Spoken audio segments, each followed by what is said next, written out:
Welcome to Friends with Fertility, the podcast where we dive deep into the world of fertility, reproductive health, and all the emotional journeys that are in between. I'm your host, Elizabeth King, a fertility expert dedicated to providing you with the knowledge, support, and inspiration you need on your path to parenthood. Whether you're just starting out, exploring your options, or looking for solidarity and advice, we are here for you.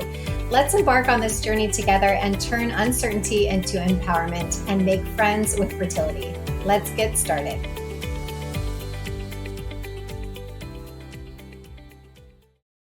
Hey everyone, welcome back to Friends with Fertility. Today we have Megan Hanson with the Recurrent Pregnancy Loss Association. I know it's a mouthful, so thanks for being here, Megan. Thank you so much. It's my pleasure. I really appreciate it. I actually came across you guys the first time at ASRM a while back, and I was like, thank God somebody is showing up here in this way, because I know that was really a pivotal point for me in my own story. And for some reason, I was thinking this morning even how different that can be for everybody. For some people, they're not really fazed by it and whatever. And then there's others like myself where it literally flips your world upside down. So tell us a little bit about your story and how you got into, standing up for this particular organization. Yeah. Well, thank you for the question. And I'm glad. Sometimes you always wonder if you're going to these conferences and it's Yeah. like important or meaningful at all. So Yeah. I'm glad to know that's where you found us. Yes. Um, Yeah, so my husband and I, this is all bred from personal experience. So when we tried to start our family back in 2015, so 10 years ago at this point, we had a series of 6 miscarriages over as many years. Mm-hmm. And, you know, after many diagnostic workups and multiple doctors and a couple specialists and everything that we could have possibly done medically to try and have a successful pregnancy, we were left with no real answers, an unclear, path forward of what we would do differently and unknown reason why this was happening. And so when we sat down and said, like, well, what happens now? I mean, there was the what happens now on our own. How are we going to move forward as a family and think about parenting? But there was also a like, what happens now with this experience? What do we do with this? So over 6 years and no real answer to that. I think that just that alone is so disheartening, when you're in it, because we want to make sense of things. We want to know this is what's happening, which is causing this to happen. And therefore, if I don't do X anymore, Y is not going to happen. And so often we're in these situations where we never get those answers. Yeah. And especially specifically with recurrent loss, I often tell people, yes, do the panel, and which is a blood work, workup that you can do if you've had recurrent loss, but also have the expectation that it's probably going to come back that there's nothing. And that's really hard to get your head around when you're in it and you're trying to build your family. So I just wanted to touch on that because I think that's where a lot of the frustration and anger and energy comes that needs to be healed after. Absolutely. Absolutely. A lot of I mean, I know for me personally it's been a couple years now, but unpacking that anger and feeling of betrayal of my body. Like, there was a lot of anger at my body, a lot of Of course, feeling yeah. that I had let myself down. And I think it does take a long time for that to heal. Um, but to go back to, what did we want to do with this? Exactly as you said, the most frustrating part of our experience was the lack of answers. And so we started RPLA, or Recurrent Pregnancy Loss Association, really to say, we don't think that this is good enough at this point. In 2020, it was at that point. Like, this isn't good enough. What can we do as the people who have lived through this? How can we come together and create an organization that helps advance research and builds community and combats that feeling of isolation in the meantime? Right. And so what did that look like? I mean, it's one thing to go from the idea of it to then, okay, this, we're doing this and this is what it looks Yeah. like, and we're showing up at conferences now Yeah, yeah. and talking to people about it. So take us through the process. What did that look like for you guys? And were you both on the same page with like, yes, we're going to do this and it's going to be a real thing? Like, Yeah. how did that look? Yes. Yeah, so I mean a lot of it looks like pretty boring, right? It's like, okay, you go through and you apply to the IRS for 501(c)(3) status and you like, buy a website domain and Right, right. start to like figure out GoDaddy's website builder. Yes. So a lot of it is like the really boring stuff, but also like not the stuff that or at least not the stuff that I did in my daily life at that point. So it was like Yeah. a lot of learn as you go. Um, we were very aligned. I think in addition to this, I had really burnt out from my corporate job going through all of the losses that I had been through. And so it was very clear to me at that point in my life that I needed a change of direction, just personally and professionally. And so we were aligned on that as well. Um, and it really, the first program we got started is we really wanted to figure out, how do we fund some research here? How do we really focus on, how do we find the people who are working on finding answers and how do we support them in being successful? And then everything else sort of flowed from there. So, uh, we give a grant and um, that was one of the first things we got established. We have a partnership with the American Society of Reproductive Medicine. We give an annual research grant through them um, for anybody studying recurrent pregnancy loss, or US researcher. Um, And how can people put into that apply. grant? Yeah, you Not don't apply have for the grant, but like if somebody wants to donate to the grant, uh, or both, I guess. Like, tell us a yeah. little bit about that now that I say that out loud. Yeah, for sure. So you can donate. There are many ways to donate. You can donate through our website. You can donate via our social media accounts. Um, those are the two probably easiest ways. But there are then on the website like additional options if people prefer to donate stock or things like that. This summer we're going to do our first like awareness building run. So if people are like runners and want to do that, that'll be coming up in August. So there are plenty of ways to give to the organization, and then for the researchers from the research side of things, um, we align ourselves with ASRM's like they have a funding calendar because they give many awards. We're just one of like the list that they send out the requests for, and it usually opens up in November timeframe, with proposals due in sort of December, January. And since your guys' inception, have you seen any of your like direct correlation to research and that the funding you guys have provided has come to fruition? Because I feel like we live in a day and age right now where you're like, okay, like I'm giving my money here. Is it really going to what I think it's going? Yeah. And all that kind of stuff, which I hate to sound so skeptical, but No, I feel like that's unfortunately where we are with questioning all things medical these days because of what we've been through in our country the for sure. last few years. It's like For where sure. what's Yeah. really happening and how do we know it's working for our benefit? Yeah. It's a good question. So the let me be like, just for anybody listening that's not familiar, like medical research is expensive. We're giving a $40,000 grant in the world of medical research. That is like nothing. I mean, that's a baby grant. But the intent of this is to be a pilot grant, like to give a researcher some money to say, hey, I've got a great idea. I want to kind of test the concept, see if this is something. And upon doing that, then I might be positioned to apply to like the NIH and get millions of dollars of funding, which we're Mhm. not in a position to give, although I wish I was. Yeah. Um, but so it's a $40,000 grant. They have to use it in 2 years. And then they have to present results like 2 years from the date that they received the funds. So What happens if they don't do it in 2 years? Do you get that money they have back? to give Or back the money. Yeah, okay. exactly. But Okay. so last year actually was the first year that we had like results presented from Oh, good. research that we had funded. So that was really Cool.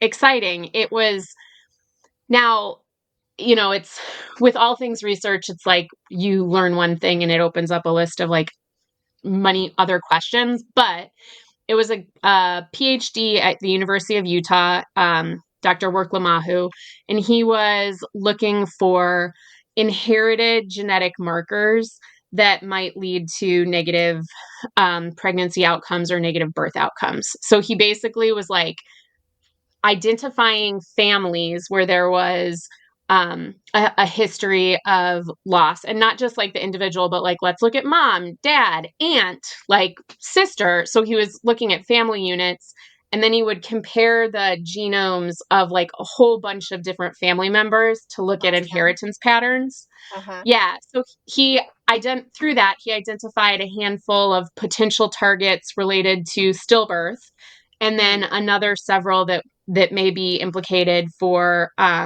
earlier pregnancy loss or infertility or Okay. preeclampsia. Interesting. I would love to Yeah. see that. Yeah. I'm the abstract. I think the full manuscript has not been published, but the link to the abstract is on our website, and I will Oh, send it to you. Yeah. awesome. Yeah.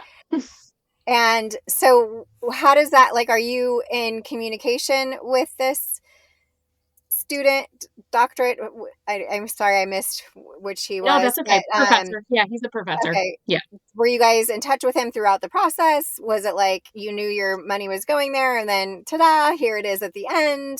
How does that look? It's a little bit more of like the latter, like ta-da, here it is at the Okay. end. Like there is reporting that they have to submit halfway through to say, hey, this is like where we're at in terms of using the funds. This is exactly what they've been used for, and like here's any midterm outcomes that we've identified. Okay. Um, but I mean, certainly I'm in touch in the sense that like I have his email. Actually, one of my board members and I are going to be speaking at a summit next month that he's also speaking at. So, Great. um, definitely nice to have that now existing relationship.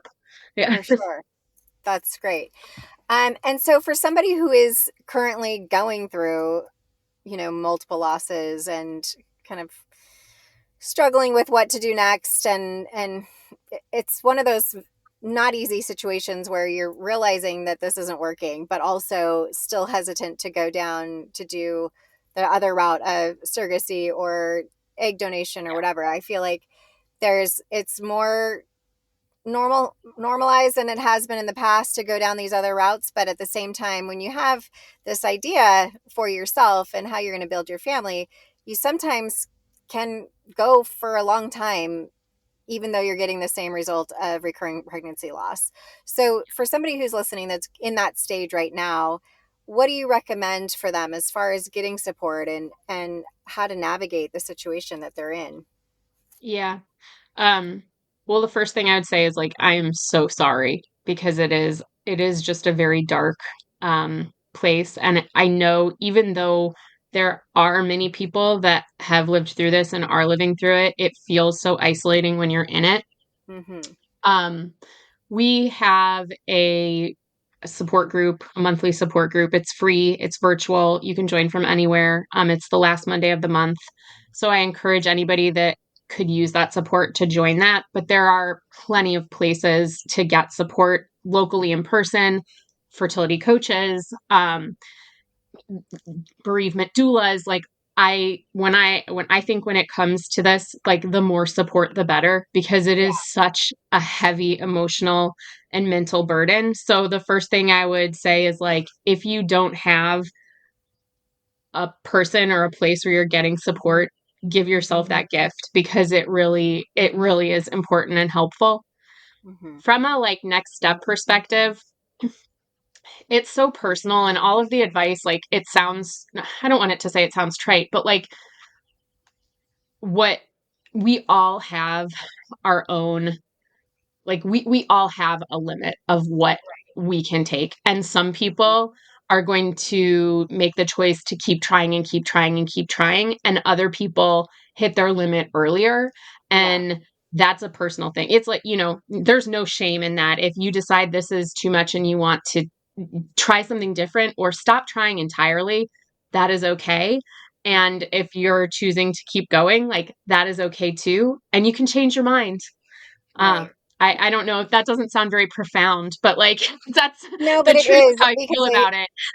yeah, And I feel the same way. I also, having been through losses too, it's like you, in regards to the recurrent loss title, let's say, right? It used to be 3. I don't know if it's moved to 2 now. I know there was some doctors that will do it at 2. When I say do it, to let you Yeah. run the labs at that point. Um, and I think that's hard too, because you feel like, well, I've had 2. Why can't I qualify to find out this information now Right. instead of we continue to go down the road? And I think part of that helps with getting those supports, like you just said.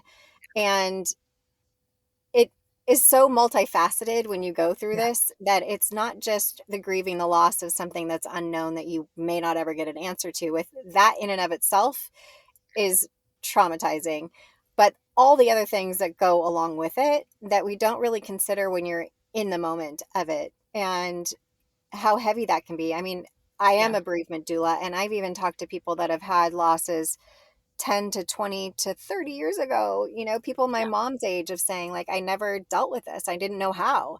And Right. we used to just brush it under the rug. And now I realize, like, my heart has been hurting for these babies for years and years and years. And I didn't know that it was an option to try to heal that. And I Yeah. get goosebumps saying that, because it really is so healing when you can find somebody that can hold the space for you, who Right. understands. Nobody's been through your exact situation, but who can understands what that's like. And I remember, I've shared this before, but I'll share it again if it can relate to anybody. My After my first loss, I asked for a therapist that specialized in a miscarriage. And Mm. I was given a recommendation by the local hospital. And my husband was outside waiting for me while I went in here. And I came out of there, like, more upset than I was going in, because I was just looking for hope, and I wanted her to say, like, I've been through it, I understand, you know, I have kids now, whatever. I was looking for hope, really. Yeah. And as a therapist, and I know this has changed very much since then, which was 6, 7 years ago from that first loss, or maybe longer now, I guess. They are more open to sharing their own story, and to being there to relate to you in those ways. But for me, Yeah. that was really, really important. It was to find somebody who understood what I was going through, and to Yeah. also say, it's going to be okay, and you will get to the other side, and I can help you, or hold your hand, or just be there to let you vent or cry, or whatever it is that you needed. And so I think the reason I share that again is, it might not look like the first person you see, Right. but don't give up on it, and Right. continue down that path. And I think what led me specifically to get in, because I'd been a coach since 2008, but what led me to bereavement doula, even after I was a fertility coach, was dealing with people at different stages of loss, and recognizing, holy moly, this is a whole new thing if you're terminating for certain reasons, or if you're having a stillbirth, Right. or whatever.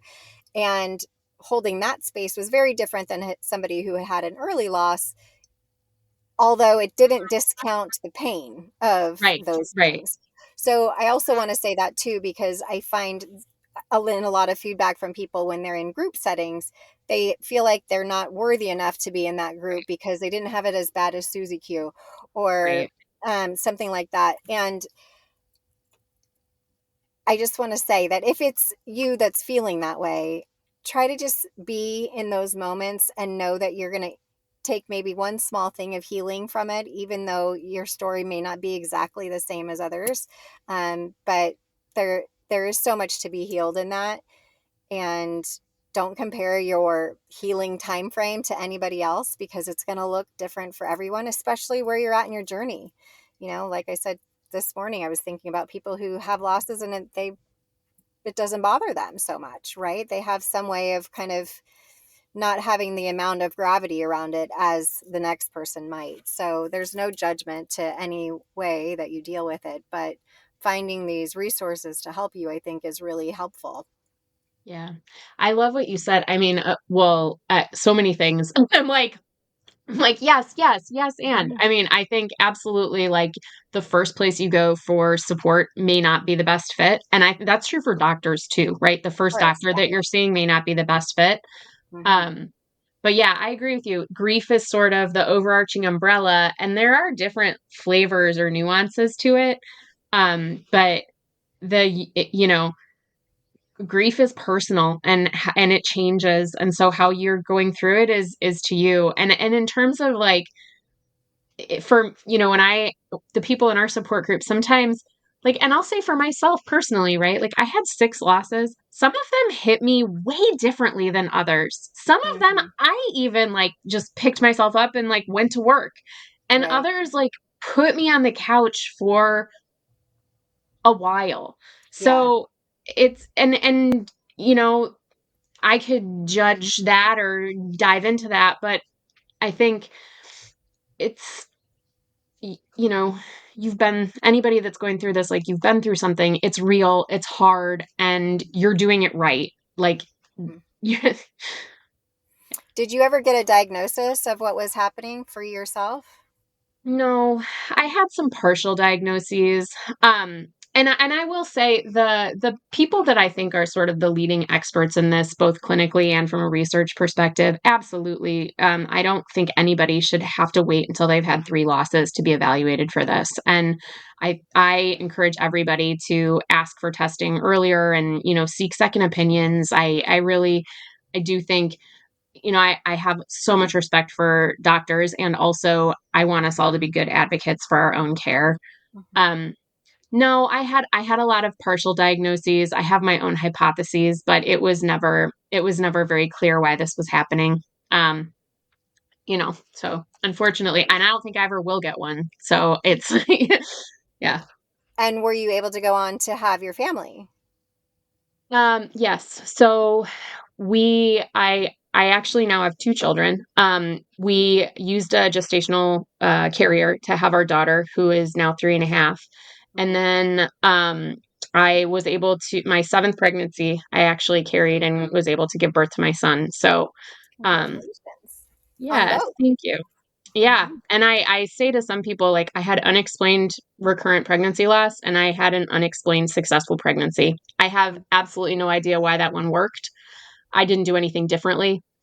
Um, so it's Yeah, I unexplained as feel well. like it goes back to this kind of Yeah. surrendering to the ability to not have answers. And Yeah. I don't know about you, but most people that come to see me are very type A and have Yeah. everything in line. And I've done all the things. And sometimes in life, things are just bigger than us. Yeah. And surrendering to whatever power you believe in, to trust that and say, I have to make peace with the fact that I might never get an answer for that, but this is a way Right. that my family came, and Yep. to just have that simple gratitude for that. And I think that in and of itself, of surrendering to the process of whatever that looks like for you, is not ever talked, like, it's never been Right. talked about in Right. family histories that I know of to date.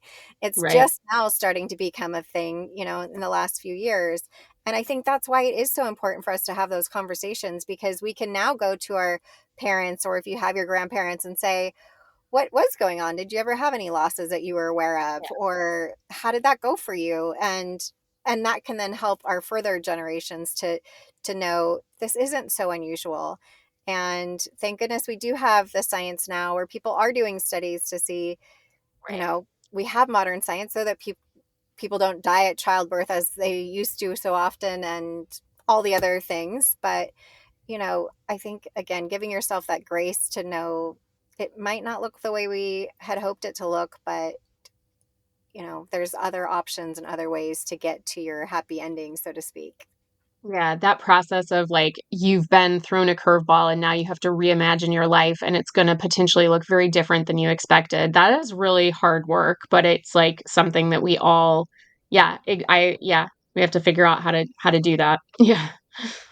Yeah, and it's a constant work in progress, but especially with fertility, especially with loss, I think that it's even more deep because it's so beyond our control.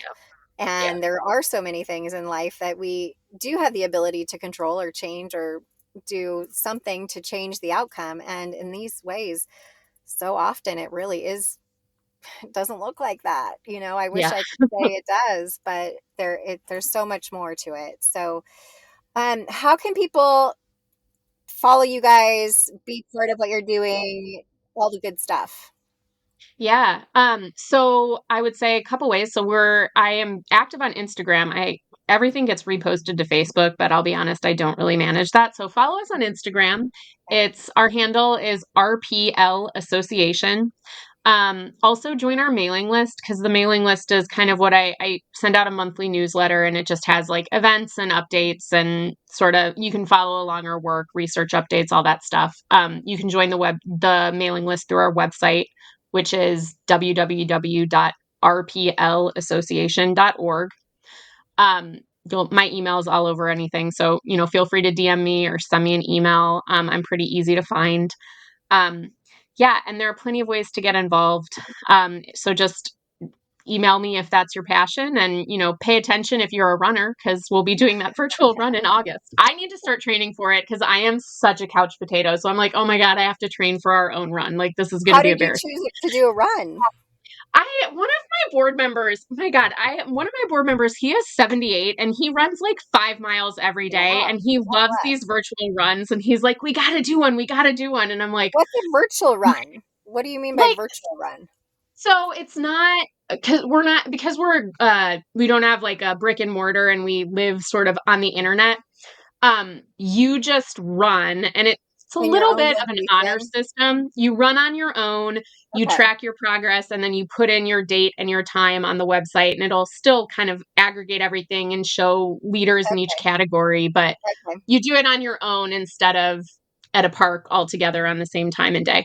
Yeah. Got it. Got it. Okay. So will you though be doing anything in your Seattle area with others, or are you also just going to be doing it kind of on your own? Mean, I encourage everybody to like find a friend to run with. So I probably will, I'll make my husband and maybe some of the other people I know come do this with me. But there's not going to be any like formal, there will be no city streets blocked off. Noted. Yeah. Well, I know that you guys, just from what I had seen when I saw you guys at ASRM and then checked out your website at that time, there are so many great resources. And again, this is so near and dear to my heart because of how it changed the trajectory of my life and my experience in showing up to help people in this realm. So I'm really excited for you guys and can't wait to see how this continues to evolve over the years, because I do think that it's going to be looked at more and more through the clinical perspective. And I'm so happy about that. So thanks for your time being here today, and we will chat again soon. Thank you for joining us on this episode of Friends with Fertility. We hope that you found the stories, insights, and tips as inspiring and informative as we did. Remember, you are not alone on this journey. Your friends with fertility are here for you. If you've enjoyed today's episode, please subscribe, rate, and leave a review on your favorite podcast platform. And don't forget to follow us on social media for updates and more fertility resources. Until next time, stay hopeful and keep believing in your journey, and know that we are sending you lots of love.